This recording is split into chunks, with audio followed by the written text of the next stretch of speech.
Hey, yo, what's up? This is Ice-T representing for Hype Magazine. Stop playing. Hey, what's good, everybody? Welcome to the live session with the Hype Magazine. I'm your editor-in-chief, Dr. Jerry Doby. And today, I've got a friend, a mentor, big homie, big brother. He's younger than me by a couple of days, but he's still the big bro. Like, knows the industry inside and out. Look, HenGee, everybody knows him. You've heard Ice-T talk about it. 6 in the morning. You know what I mean?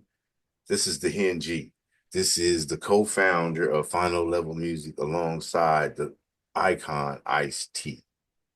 What's up, JD? How you doing, Jerry? What Dr. is, Jerry. good to see you. Good to see you too, man. It's Good better to to see be you too. seen than viewed at our age, my brother.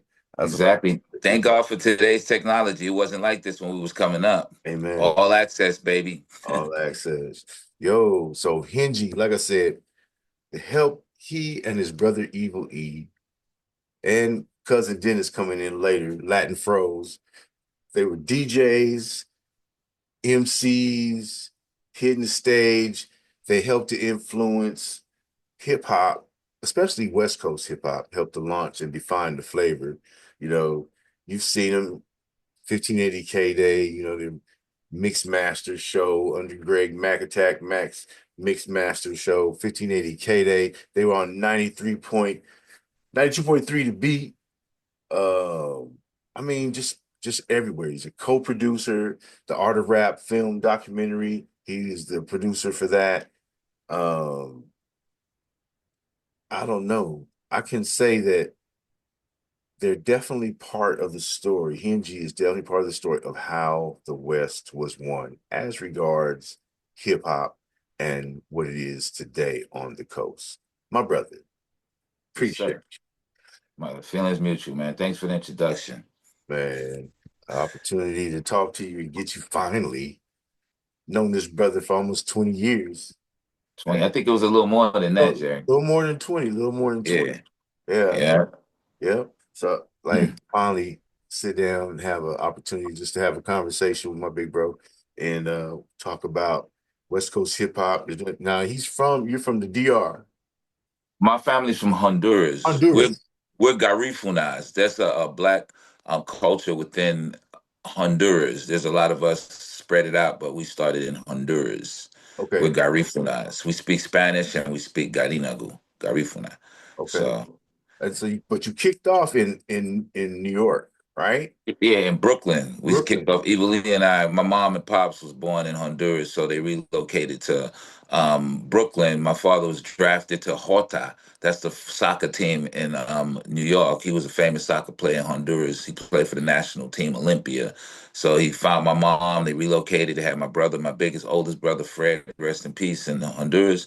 Then they relocated to New York, and here we is in LA now. In LA now. Now, Yeah, so rest in peace to both the parents. You know, I thank had you. I had the pleasure of eating at the table, Mm. getting some of that good that mom's put down, and having the hospitality. So I really appreciate having had that opportunity. Thank Um, you. That's one big thing I miss, man. Mama's cooking, boy. I was a spoiled brat at my older age, and, so and you was a selfish sharer. This Negro bring out a little freaking saucer of food. You know the pots is on in the kitchen. And he will bring out the little saucer. Here, you want to try this? You know it's gonna make me hungry. I'm ready to eat now, bro. Ready to eat. Oh, okay, let's walk and get something to eat. I'm like, bro, what you doing? I can't get some more mom's cooking. Get in the pots, bro. Yeah. my roast con pollo, con plátanos, you know what I mean? And our Spanish traditional food. We was rocking, man. We were good. Yeah, it was Yeah. amazing atmosphere. Anyway, so you and Evil E rocking stages, New York, come here to the West Coast and talk to me about that journey. Uh why come to the West Coast? Obviously the family made a move, but also um y'all hit the ground running basically when it came down to the music tip. Talk to me about that journey, the transition. Well, we were doing it in New York first. We was like the forefronts in Brooklyn, you can say that, you know. So when the Whip and the guys, Melly Mel, all of them was doing it in the Bronx, we were actually checking out what they had on cassette because there was not much visuals back in the day. So a lot of people kind of revised, duplicate, bit, you could say bit copied a lot that happened in the Bronx. Well, we were the influence in Brooklyn. We were doing it in the streets. We were battling, doing a lot of stuff out there, doing parties. We were young, so we matured when we came here to Los Angeles. But we were still, as you said, we hit the ground running because that's all we knew. You know, in New York, the mentality and the move is kind of, I say, swift is quicker. The days go quicker. You know, in New York, there's a lot more traffic. There's a lot going on. So when we got here, we got used to it because it seemed like as if it was a little slower. But we relocated over here in Cudahy, right down the street from Cypress Hill when they were youngsters, Mellow Man Ace and Sin Dog and Be Real and Bobo, when they were all down the block in Southgate, they used to come check us out and cut a hay because we brought Ice-T on the block. We met Ice at Uncle Jam's Army, an event that rest in peace, Roger Clayton. The greats that came out of that Uncle Jam's Army was DJ Pooh that did Fridays, and he's still active. Battle Cat, DJ Battle Cat, Egyptian Lover, LA Posse, who did LL Cool J's early albums, to name a few. LA Breeze. So there was a lot of cats that came out of there. They were the first production company that brung West East Coast rappers out here. So it was a big thing. You know, Leo Cohen that runs YouTube now. He started he started a Rush Management with Russell Simmons back in the days and had a lot of the Def Jam greats.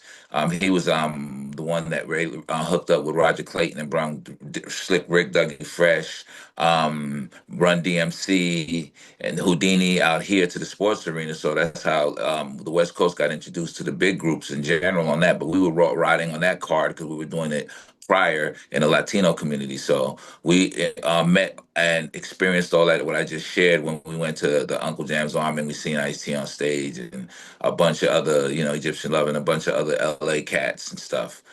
And so we hooked up with Ice, and then Ice came over to our house in Cudahy with a couple of the Body Count members. Some of them have passed, rest in peace. And he rocked, we rocked. And Ice asked us how he sound. We said he sounded like a pimp, a hustler, player. And Evil and I was rocking off of the New York culture. So, you know, rocking the house, wave your fucking hands in the hair and all that type of stuff. So we hooked up from them and then and never turned back. And we still rock with Ice till this day. So that was the intro prior to all the other, let's say, branded West Coast rappers. So Ice was the intro in a sense. They had Kid Frost out there running as well, and he played a big part in what we were doing. But not to make a long story short, we hooked up with Ice when we first came to move out here. When we had our little crew, after we had our little crew in Cudahy, we had a small little crew, LP, Hen and M, and Godfather. We had a little crew in Cudahy, and we met Ice. And from there, we hooked up, and we still talk to Ice this day. So I was actually there when he got his Law and Order gig. He told me to come to the meeting with um, Dick Wolf, his producer, still to this day, and told me to put my hat on backwards and peep game. I Mm. love Ice because he's always, when I was young, wanted to teach, teach, teach, and I was the one absorbing and learning because some cats really their attention span was zero till it still till this day, but I love them all. But yes, I was listening to Ice, and he took us through a big ride. Some of us listened and some of us didn't. So that's the intro of HenGee and Evil Lee. When we came from Brooklyn, Weeksville Projects, relocated to Los Angeles, California. Early 80s, I can say. Okay. So a lot of people met you as Latin Froze before you started doing television and things like, you know, El Movimiento, Noticias, and all that on Telemundo, LATV? Yeah. LATV, and all that. Mhm. So Latin Froze to becoming, first of all, he's an A&R and a producer, and he ain't talk about none of that. He does so Yeah. much, you know, exec producer and producer. Put this, you know, does so much. The man forget what he do. Been around so long. I was actually, Jerry, introducing what you shared for me to introduce. So you said how the early beginnings. So I'm playing piece by piece, letting you drive the car. I'm on the passenger seat right now. Ah, okay, okay. Uh, He think he's slick, but I'm a Gemini. I'm a slicker. I you're, know. I know. yeah. What was the benchmark moment then? When Latin Froze hit and did a thing, and then you decided to go into the film production and things that documented the culture, like the art of rap and the upcoming, art of rap Latino, these documentaries and specials and television. When did you start, taking the Latin Froze situation into the television situation? Well, I was putting in Latin phrases here and there since the intro. Okay. I was Mellow Man. He said we were one of the first ones that he heard spitting in Spanish bilingually. So I did not know that. Mm-hmm. Um, where we speak Spanish. My last name is Garcia. That's where G comes from. So we're Afro Latinos. We're doing it for a while. Evil and I, more so me, lyrically. So connected with my cousins, Marvin and Junior, and we started the Latin Froze because they grew up around this hip hop stuff. So then came and came cousin, my cousin CT when he was locked up. He got out, then he started rocking with us. So five of us, five brothers, went around the stage speaking bilingually. It was great because a lot of the ladies liked it and came to our shows. Even the rappers, they cleaned their rims and tires to see if they wanted to meet. A couple of mamacitas that came to the Latin Fro show. So we Yeah. had our movement. We went on a Warp Tour. We had a lot going on. We was rocking houses and arenas. We was rocking school tours. They were amazed to see brothers speaking in Spanish. Whereas if you look at baseball, the majority of them are from like Dominican, Panama, whatever. They don't speak English. So there's a lot of us around if you pay attention, if you look around.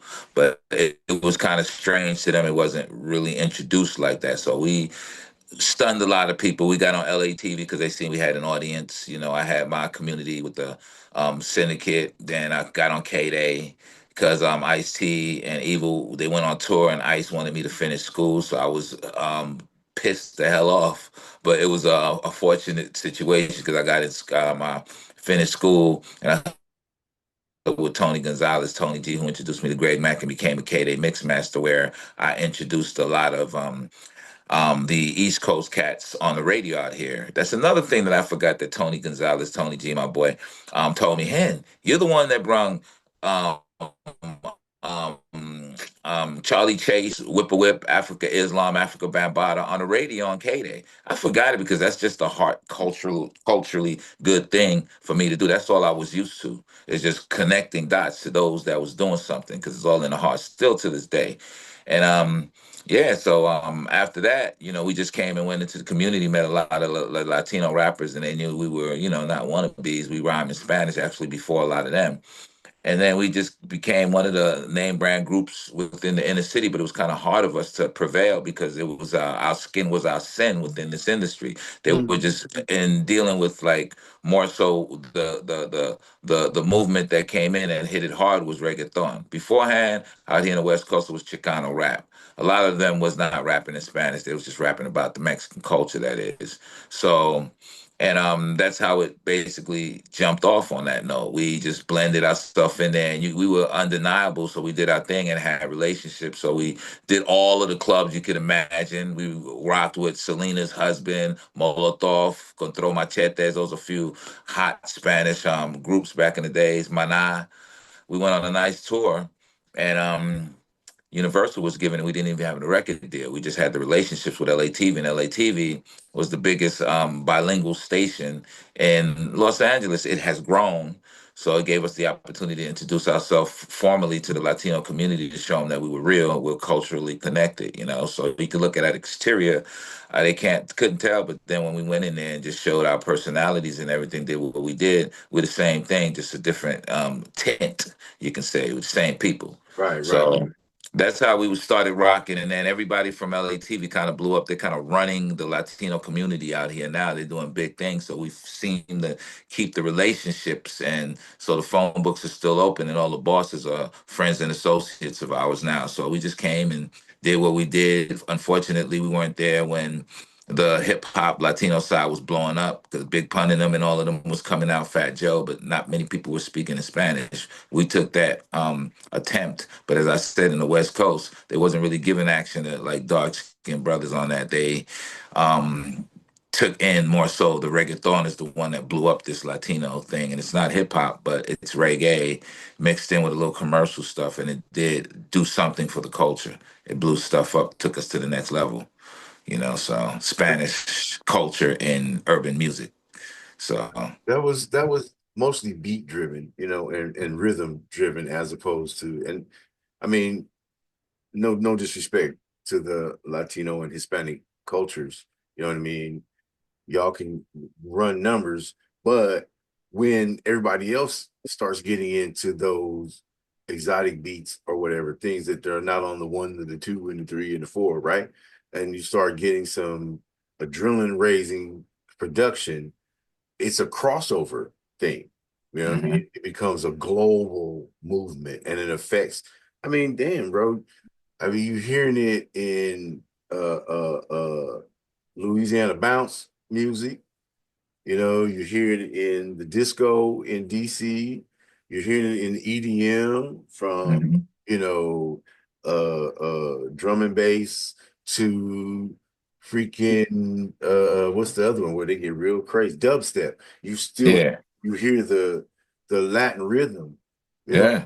It's and everywhere. it's everywhere. It's inescapable. So, it's a shame. But and then I think stylistically, you know, the Spanish speaking rap, the Latin rap was limited to an audience who could understand what was going on. And then That's a huge audience, it's Latino community. it's a huge audience, but I think when the powers that be in the corporate structure, start separating, oh, this is universal Latino, and they only market to a certain, but the rhythms themselves, the producers are making, are crossing the music into other genres and into other communities, Hmm. but the opportunity wasn't given to expose the actual language Hmm. that accompanied those music beds. That I think that was, to me, the struggle. Then stylistically, you know, come on now, early we've listened to a lot of Mexican rappers early Hmm. on, right? Hmm. And the style was different. It was all the same, monotone. It wasn't until, guys like Namek and Frost, of course, Mellow, you know what Hmm. I mean? And yourselves started bringing a different style of flavor that wasn't monotone. It had more soul, more Hmm. richness in the delivery. Hmm. That made it crossover. That's just for me. So, and one thing that I think all of those people have, those names have, is that you guys all touched the underground, came out from the underground Hip hop. hip hop, which brought with it some soul. Yeah. It's the church, the pulpit of hip hop, and you brought it out, and so it was more soul, and the delivery was different than just being born on the West Coast and just having a certain style. There Mhm. was a richness, and you gave them options in delivery and timing, intonation, timbre. It was magical when you guys hit the scene, what you did for West Coast hip hop. There's your Thank you. flowers. There's your flowers. Thank you. Much props to Whipper Whip and the rest of the Puerto Ricans back in the days I was rocking and throwing them in there. Early hip hop, throwing a couple of subliminal Spanish words in there too. Got to give respect to the ones that came up before us. So thank you, Jerry. I appreciate that. The first one for me that heard Spanish and rap that they really don't even talk about more, that should be the king of all of these Latin Grammy shows and everything, is El General from Panama. Oh yeah, yeah, yeah. That's the guy. He's the same color as me. He's black. He's Panamanian, and he rocked. Earlier, he was in like New Edition did back in the days when they were doing like on BET every year for like 10 years. That's El General in his highlight. He was doing his first. Respect that man. Actually know him personally. I think he retired, but that's the one that they should give everybody should give the flowers to when it comes to Spanish rap, especially within the reggae feeling. They just put tone on it, but he was doing that reggae Spanish stuff. Boom, boom, mommy, mommy, mommy. He was doing his thing. Right. So that's the intro right there. I just remember him, red suit, blue sash. Oh, and I just remember that one time, that one appearance. But I remember he was. I was like, "Who? What is this? Yo, you know, He was somebody." rocking the dance clubs, man. The brothers didn't even know what he was talking about, and he was rocking at the He clubs. was the garlic on the mashed potatoes, boy. Yes, I'm sir. like, go ahead with the extra butter. I'm like, Yeah, this brought me to the meal. I'm like, damn, what is that? And I was in the military, so obviously I didn't get a chance to sit down and listen to a bunch of music. But yeah. when I did, I'm like, that was a difference maker. And it made me interested in music, because I'm old enough to have grown up like when I didn't know the Isley Brothers was black.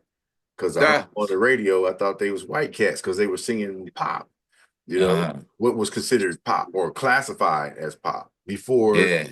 Greg Mack started CHR Rhythmic and everything started to move in the different designations. So, Yeah, um, you got to give Stevie Wonder Station, the KJLA, KGLH. Yeah, yeah, exactly. As that's right. well, they rock. Yeah, they rock too.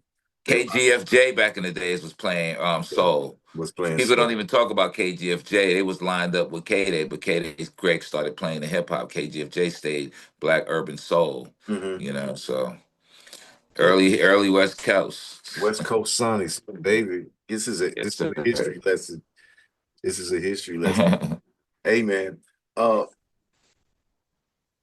so A&R. Now I could talk about you being on the Mixed Master Show, getting interviewed, but I want to talk about the art of rap and the art of rap Latino, the Okay. visuals that you help produce. Let's start with art of rap. Amazing documentary you put together. First of all, let's talk about the logistics because y'all were everywhere at the same time, and you had everybody. Was it like 50s? The top 50. The Uh, 50 most influential rappers, your right. rapper's favorite rapper. That's how Mm-hmm. Ice says it. Mm-hmm. Yeah. It was pretty dope. Ice-T gave me a call. He said, "Look, we're gonna do something called the Art of Rap. I want you to take care of the coast, the West. So the heads, the Dr. Dre's, the B Reals, the Ice Cubes, whomever was out here, the E40s, the Snoop Dogg's, whoever was out here. Snoop was in the East when Ice did that. So, but he told me to call the cats that were out here, and I got them and stuff. And the other producer, I didn't even look at it like that. They looked at me and said, "You got the biggest asset." I was thinking, like, what are you talking about? When I got Dr. Dre on the line and stuff, and Ice told me to, ask Dre if he could do us that favor, and that came through. Then they looked at me, actually the one to basically knock them down, the big hogs from out here. So we had a lot of time. We had a lot of fun, behind the scenes with a lot of the rappers. As I said, Ice did a lot of them in the East Coast and in the West. I lined them up, and when Ice came down, him and Coco, we put that together. And it was great, man. Got to deal with a lot of the icons and hang out. We had the pre-parties, the after parties, the premieres, and all that. It was really warm. I wish something like that can happen again because it showed a lot of unity. Mm, Today it's totally different. It's a different swang today. But mm, back then it was all together. If those had problems with other people, we just discuss and have, conversations and keep it rolling because, grown man style. mm. Today you got a problem, you say it online before the other person knows you have a problem. You just expose it online beforehand. So it's pretty different right now. People are really looking for success in any form, fact or fashion. It doesn't even matter these days. It's so unfortunate. It's different from when we were coming up. Yeah, it is a different level of integrity. Yes. There is no integrity. Hey, I was being politically correct, damn it. Yeah, They're like, yeah, they're just, there it's are there are just, people with integrity. You and I believe we have integrity. yeah, You know, yeah. I'm blessed. You're blessed. It's a small leverage because right now what they're doing is they're looking to get the biggest impact. So it's like a clown show. They're doing whatever they can do to engage visuals and attention in a sense. We had more respect, self-respect. We were able to go to the streets and all of that. We were more so direct. Now these guys talk behind the camera and stay at the house and buy and get security. It's just totally different. Mm. Yeah. Yeah, So the mindset. Ah, I, I'm I don't want to. I don't saying, want to batter. I don't want to batter today's generation. I don't want to seem like that bitter guy. So it's all good. Fortunately, the culture continues. We got to make it stronger. That's all.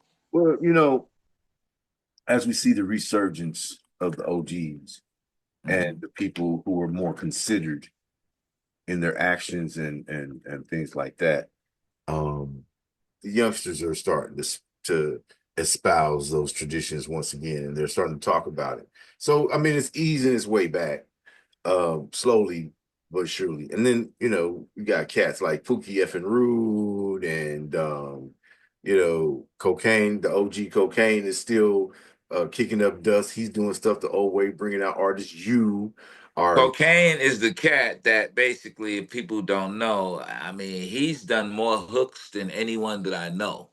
So yeah, look up Cocaine, OG Cocaine, those new cats or whatever. He's still working. He's still active. That's my man. We love Cocaine. He does his own thing. He sells his records on his website. He don't care about what else is going on around him. He's loyal. He's been married for quite a while. Got a dozen of kids. He's very happy. That's kind of rare in our culture. Still stay connected. So yeah. much homage, and he shows a great example as a father in this culture.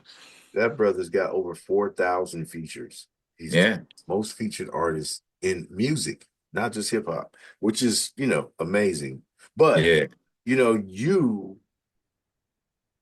behind the scenes have your name on more slates than anyone in hip hop I know. Pooh, respect to you, bro. I know you doing your thing. But Thank you, Jay. NG on the Latin, the Black, the white side music, HenGee has his name on more slates as co-producer, producer, exec, featured artist, narrator, something than anybody else in hip hop. I appreciate it, Jay. My most favorite one and the most memorable one was what I produced One Day at a Time for Tupac, and Okay. Eminem jumped on there in the Outlaws, and that was on his Tupac Resurrection album. I'm saying that because I was producing Bobby Ross and I was producing Spice One, and Spice was up on the hill with Coke with a couple of fellas, and he wasn't or anyone else able to bring Pac up to Ice-T's house to the studio so we can work. So I had to go get him. I didn't understand that because a lot of people said they went to school with him, all this and that. So when he went up there, he rocked the verse and he had to bounce because Ice had to, do the final touches on his Body Count album and give it in and get that check. So Pac left and never came back. He passed 2 weeks after. But the times that we had prior to that was the most amazing times because we used to always tell him to all eyes on you for real. So slow down a little bit because he was excited. But he respected us because we were the forefront. So we had a different relationship with him wilding out and Yeah. being extra. That was our little brother, and we, it was very painful because he was making his transition on doing his own thing, marrying Quincy's daughter and buying the house down the street from Ice on Sunset Plaza. Just trying to do his thing, and he passed, man. So it was very, very memorable because I gave him let me say like a gang of songs, like a dozen songs, and he picked like eight. So we were gonna rock and roll because he was just changing his everything. And Mm. yeah, that hurt, man. The whole campaign, he had Johnny J. That was a producer that he had not many people talk about. He was a Mexican cat, and he was knocking Pac songs out. And that's another soldier that we lost that not many people talk about. But that's the experiences that I had that I can never forget because that era we were so real. It was so cool, and I was maneuvering through every game because I'm a non-affiliate, and I was doing it through music. So I was doing controlling the dance floors early. Right. So that's where I got my respect from the streets and all the, projects, all the inner city and stuff. I did videos, movies. I have access out here for the politicians and the inner city community with my man Cozy. We did a movie called Catching Hell in the City of Angels. Y'all should Yeah. check that out. It's all in the inner city on the east side. The project showing us the lifestyle and how the police react and stuff like that. It's pretty dope. So, I've been around doing stuff. We can have a 5 hour meeting, but I'm just giving you snippets and pieces here, Yeah, stuff. Yeah. you go to the IMDb database, type in HenGee, you'll figure it out. HenGee, because there's another HenGee, HenGee in Japan over Oh, there. so you're triple E on Double E, just HenGee. okay. Period. Yeah. Okay. On the Dope. Google search, I'm there. Okay. Yeah, Google search. He also does stuff for us at Hype Magazine.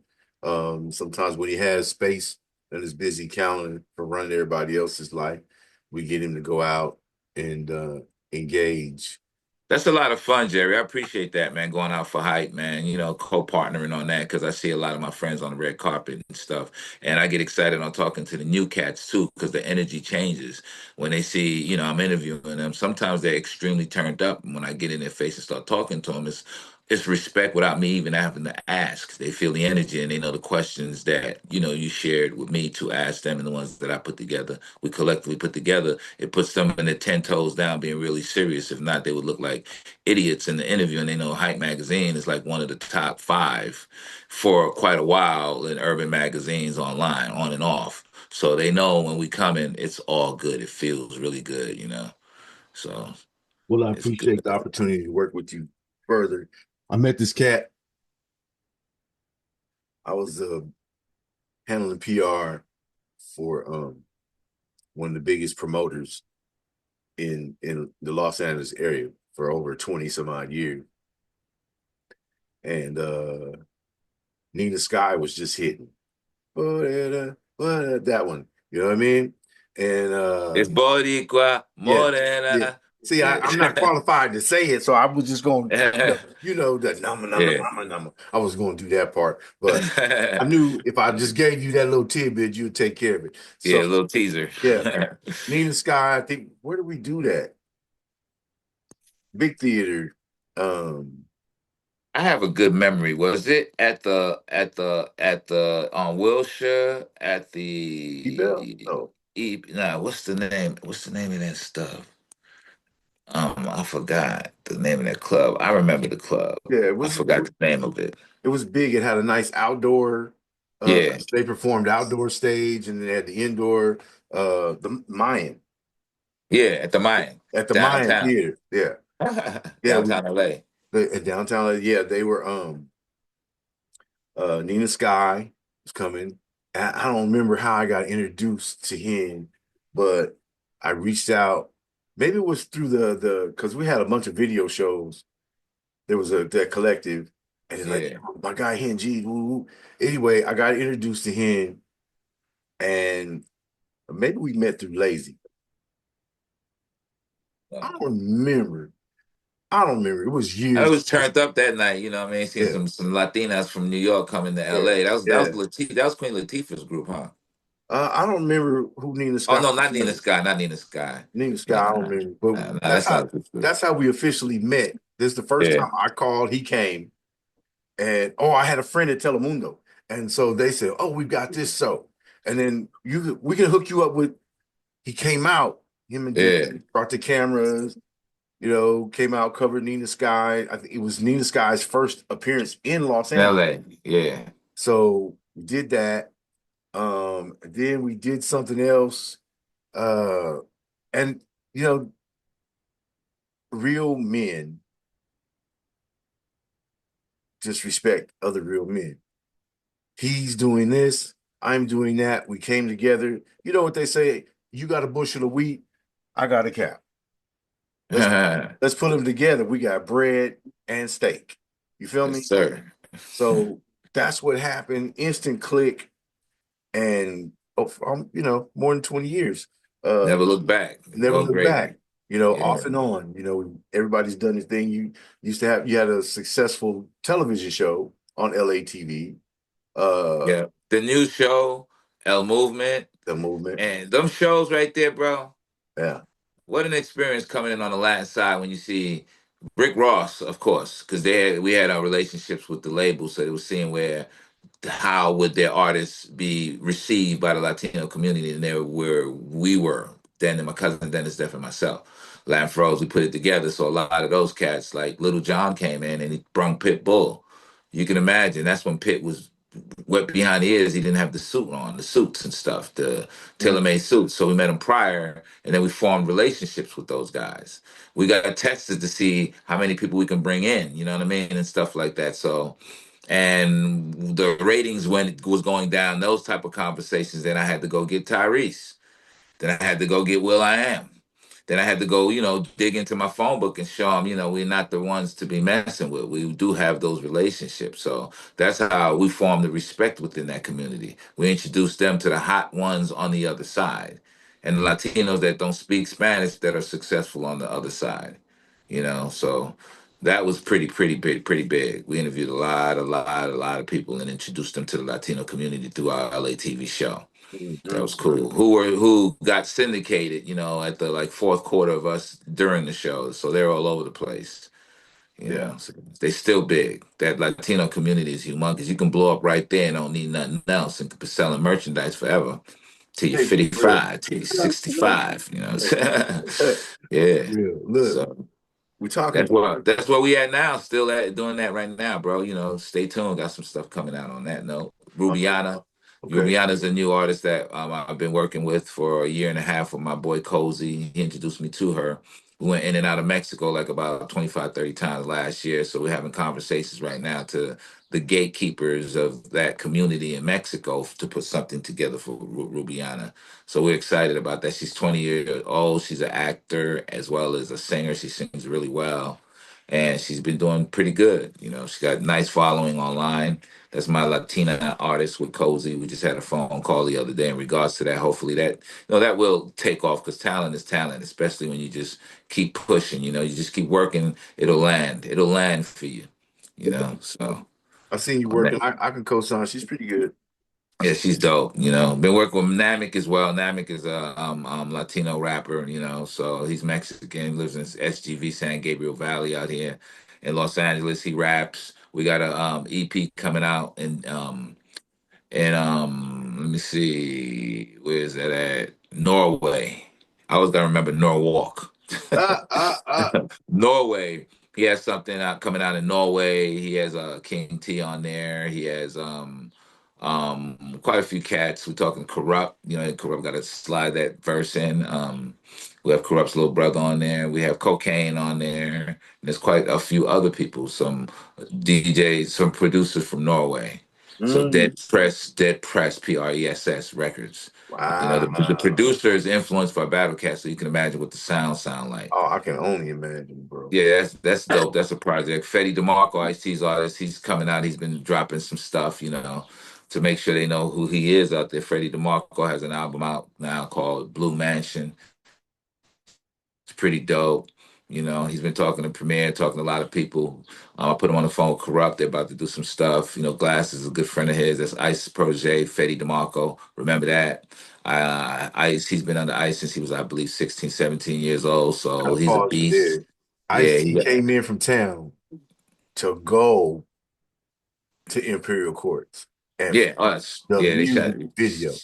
Like, Yeah, this is no commercial, nothing. This yeah. is the real G shit that went down. And they go over there and film the music video. The homies is there. Everybody was on this, We man. talking 2025. We're not talking 85. We talking 220. 2000, Yeah, this just happened. 2020, actually 24. 2024. It was Yeah, the end 24. It of was last year. 24. Ice came in on his vacation and, did the studio session as well as went to the Imperial Course of the projects and supported his guy, Fetty, and it was hot, And so it's a banger. It's a yeah, freaking banger, and not in the gang term sense. The music, the song is a banger. It's a straight ride through. That's all I can say. yeah, I loved it. yeah. We covered it and carried it on the Hype magazine. It did it, man. Look, just some G stuff. So I just say this because you know Hen is also the co-founder of Final Level Music, which is Ice-T's label. Yeah. They're Ice has final level, so I asked him, "Yo, I would love to do final level music because we were doing the syndicate earlier. I was a youngster learning underneath Ice, Evil Lee and myself, my brother Evil Lee and myself, we were there in the intro. We basically collectively started the syndicate. Of course, Ice has the experience, the know-how, and he's older, so he's big bro. So he took the wheel and drove the car, and we were over there in the passenger seats rolling with him. And then a lot of the other members jumped in the cars with us. We did the introductions, and then look up the Rhyme Syndicate. Got some cool players, some icons that put a lot of work in the industry. Like that's where, for instance, DJ Muggs was 783 with Sean and Brett from Brooklyn, from the mm, projects. They were 783 before Cypress Hill. Muggs is the co-founder of Cypress Hill with Sin Dog and Be Real, so he was over there with us with the Syndicate as well as King T. A lot of cats. DJ Aladdin the Great. He was one of the best DJs in his era. We had Tim Story. Tim Story is one of the biggest movie directors and producers of today. That is, we have House of Pain, Everlast, Jump Around. House of Pain. yeah, yeah, That's yeah. right. So we have many other ones, man. So we got some members, some names and stuff that was on there. Excuse me for the ones that I forgot, but um, yeah, Rhyme Syndicate, man. It's the brother. He knows everybody, their cat, uncle, and dog. I made sure that I put my phone book together by not really trying to be over flirtatious when I was younger. I usually do my stuff overseas when we used to go overseas. When we used to come home, I was very cautious, really thinking about when I become an older man or elderly, that I would still get that respect, because what you do turns around and bites you in the ass. If it's good, then it'd be all good. If it's not, then it won't be. So I was a firm believer of that. And then my pops used to whip my ass when I used to violate. So I made sure my Honduran father don't throw one of them soccer cleats and hit me in my head with it back in the day. Big bang. Because, there was really discipline back then. So when your parents scold you, you don't go call the police like today's generation. You get shook up by your pops and your moms today. Kids are calling the cops. That's so backwards. But all due respect to today's generation, that's how they get down. And it's so unfortunate. Can't even Laws raise your change. voice. You can't, yeah, you raise your voice at your kid, you say, terrorist threats, just like Yeah, within a relationship. It's crazy, man. yeah. It's crazy. You got to watch your front, back, sides, ups and down. You got to watch everything, man. It's crazy out here. It's amazing. What's Cray, been cray, the man. What's been the most fun? You talked about Tupac. You talked about the beginning with Ice-T. Uh, Mm-hmm. you know, the impact of the Latin Froze and you're taking it to television and elevating the rankings of a television network, Mm-hmm. your connections. The one thing that all that speaks to is integrity, being Mm-hmm. able to move across the boundaries when others might be considered to be out of bounds. There Mm-hmm. are no boundaries and borders for you. Mm-hmm. You were able to keep and maintain personal relationships and the respect of individuals who would continue to elevate, through the industry and be able to make power plays. This is a power player we're talking to. Mm-hmm. Not just an entertainer, not just a producer, but a power player. And power is the ability to get people to do the things that you need them to do. Mm-hmm. Mm-hmm. He's made a difference not only for himself, but for networks, for radio stations, for productions, for films, and just other people's careers in general. And is continuing to do it for more than 30 years. You know what I mean? Mm-hmm. I've known him for 20. He was doing it for maybe 10, 15 before I met him. So what I'm saying is, youngsters, don't confine yourself into a box. Oh, I only want to be in front of the mic, or I only want to be in front of the camera. Mm-hmm. Learn the nuts and bolts of this industry. Learn to maintain interpersonal relationships. It's not no sexual shit. This is just being nice to people, being concerned about their welfare, just the way that you would be concerned about your professional welfare. You know what I mean? Mm-hmm. And don't leave a shit stink behind you when you move through the room, and you will maintain relationships. Where are you going, bro? Go the I'm other here. way. I'm Oh, here. keep dropping I'm down here. on the screen. You keep dropping out of frame. Like, what you ducking down like your seat is sinking or some shit. I could just see the bottom of your head. Like, Oh, oh, oh, there you oh, go, there you go. Stand, oh, oh, friend. thank you. Oh, Freeze. thank you. I'm Freeze sorry. tag. You're froze. Yo, so integrity. This is men talking here. You dropped out again. Why can't you stay in one spot, bro? See? Oh, there you go. Now he froze up. I'm giving him compliments and he freezes. Really? I scurried him. Hen, I can hear you back Yes, sir. there. I'm I can here. hear you I'm back there, sorry. but your face is frozen on the screen. There you go. There you go. All right. Yeah, please just Okay. let me finish my compliments without Okay. Thank you, man. these like sketch comedy on this joint right now. No, look. So that was my point. I'm not going to preach, and maybe that was the reason why it was disrupted that way, so I don't actually preach to y'all. But I'm just showing you that there are career trajectories both in front of the mic and behind the mic. They learn the skills, the soft skills that make you acceptable to deal with to other by other people. Oh, they know you're not going to be an asshole when you come in. You know what I mean? Yeah. They know you're not going to take something for granted. They know how to say thank you, please, and we appreciate it. Learn those skills, and you'll maintain long-term relationships that as you move through the maze and navigate the maze of this career path in the industry, whatever industry it is, you can apply those same skills. If And you don't, Jerry, if you don't, those people will basically look at you like they're not interested because there's sometimes when you do interviews or you're out there and that's what you do, you kind of will try. Some people will try just too hard. Just have to be organic and it'll just slide in and they'll just keep calling you back. That's the best experiences that I've had. So on that note, brother. I'm feeling you. I want to know what's been the most fun for you in this, multi-decade journey within the industry on all this, because you've covered all the spectrums, from the television to the music to, handling and managing and all that. The most fun thing I had when we were going on tour because then we interacted with different groups from different parts. Mhm. The most interesting was the Dope Jam tour because we were the first West Coast group to be on tour with East Coast groups. We had Eric B. and Rakim, Public Enemy, KRS-One, rest in peace, Biz Markie. It was amazing. It was fun because that's when the East and the West got together to see what was real.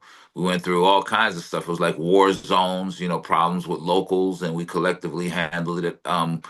We handled it collectively, all of us together. You know what I mean? So we had our ammo on our bus. They had their on theirs. When somebody came in, we just let them know we come in peace. We don't want to leave in pieces. We're cool. You guys can come backstage. That's what Icy Star would say. Like every time we went to different cities, there were goons in every city. So they used to come backstage and want to see what's going on to those cats that's screaming that they're the flyest cats in town. So what we did was just invite them backstage, some of the guys, and hang out with them. So those experiences was cool because I love interacting with those from different communities. The Mhm. worst and the best guys we seem to get along with. So I've learned and like those type of things. Like when misunderstandings come, it teaches me to taught me to fix situations so I can survive longer in this industry. So those experiences are the best things, when there's misunderstandings and we fix them up and still be here till this day to share with you guys because there's a lot of production companies and whatever. A lot of these guys are in jail because there's a lot of dark stuff that they blended in within the industry, and some of them got carried away. When that money came, Small says, "More money, no more problems," and they just took that and it kind of blinded them a little bit that there's a thing called reality. So you got to be real, and then you got family and stuff. You just can't come overflow us and think that money can buy and do everything for you. There's a lot of A-listers now that's all in trouble because of that. So I've learned to just keep your shit right. Stay humble, no matter what the case may be. Yeah. So I just like maneuvering through the worst and the best guys. That's what I normally say. Because when you can go into the hood and your past is never revoked, because it can't be revoked, because you're doing your service for the community, like introducing those that's coming out and bringing them to the community to meet those people that can bring them up. That part. So that's the thing that I get off on. Still to this day, even though there's some of these guys that have no integrity, no loyalty, I've interacted with those types, all kinds. And when I see them, all I do is basically give them a hug, but it'll never be the same as before because I don't hold any grudges. I just wake up, Gotta wake up, man. Man, So even with a long handled spoon.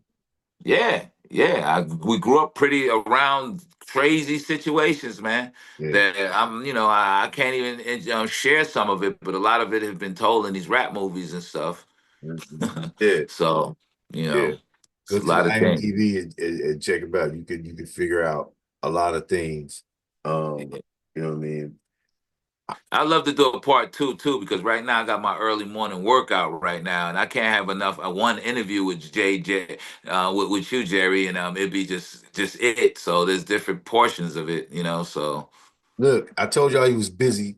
He I got him, it was like 8 o'clock, 8:07 there. We started at like 6 o'clock, 7 o'clock his time. Uh, when you're well connected and you keep the relationships, folks will get up early for you and have conversations before coffee, before the workout, the whole 9 yards. So I'm really grateful. I appreciate, the opportunity. I appreciate having you in my life. Appreciate the things that you taught me and the things that you've helped me to learn and to do, and the goals that we still have yet to accomplish together. You know what I mean? you're welcome, and the feeling is mutual, man. When it comes to this interview and stuff like that, I thought I knew everything till I talked to you, so you put it in its proper perspective. So I think I'm a wizard of it now because when you were giving me your constructive criticism, I wasn't saying I know. That's the worst thing in the world when you're talking to somebody and they looking at you, and within the industry you're in, and you giving them game, they're going, I know, I know, I know. So if they know, why they talking to you? In other words, you know what I mean? Yeah, yeah, Well, yeah. so that's what the best thing that I can give to today's generation. When somebody's giving you game, stop sitting up there talking about I know, I know. If you do know, just fall back a little bit and add on some game to the game that you have. If you have any game, that's game. Mm, the end. The Hype Magazine live sessions. Dr. HenGee Garcia Dr. teaching. Jerry Doby, my man. Hey, I appreciate you. We Yeah. got more, Jerry. We got more, man. Are There's we a gonna come lot more back? we got to talk about, man. There's a lot of more cool stuff. Peace to Six Easy, final level. Peace to Daniel Peter. I Daniel to Arabian Prince who's doing video games with Ice-T and stuff, which I actually connected the Ice-T and the Arabian Prince connection back in the days when I was up at Ice's house as well. I'm the connector guy, you know what I mean? So and Daniel's hooking up with Arabian Prince in regards to video games that they make online. So I'm excited about that. That's another tier that we're going towards. And I heard that's very profitable. I'm not familiar. I don't play video games, but a lot of my guys do to kill time. So it's very profitable. So I'm excited on that because the music will facilitate that. Daniel plans on putting the music from our camp on his video games, and Arabian told me that he's excited because there's a lot of cats that say that they're creating stuff they're about to, but Daniel has been home coding for like 2 years creating it. So he has created and not saying, here's a template of something I'm going to create. So I'm excited about that space as well for final level. Daniel Peter. Yes, Wow. sir. Final level music Yeah. everywhere, everywhere. And tell my dude Namek, look, we were talking about Mexican styles. I gotta say this before we close out, bro. Namek came up through Lamert Park. Yeah. Ah, A Mexican rapper holding his own in Lamert Park. On that's the old school era over here on the bro. underground. Those that don't know, that's not familiar Yeah. with the movement in Los Angeles. Mhm. So Bro, come on, come on. Look, we'll talk about that in part two.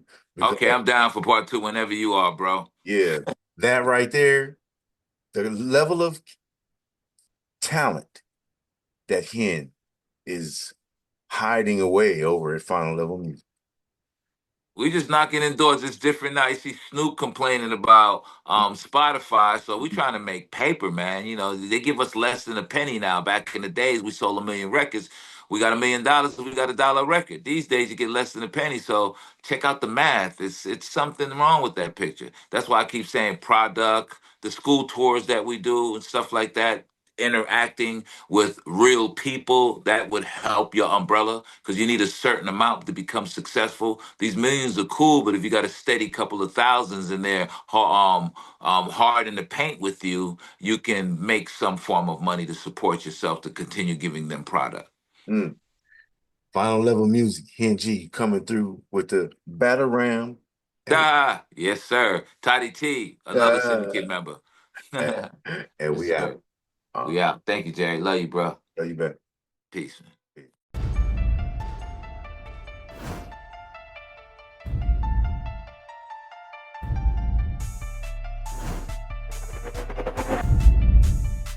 As an artist, we should reflect the time.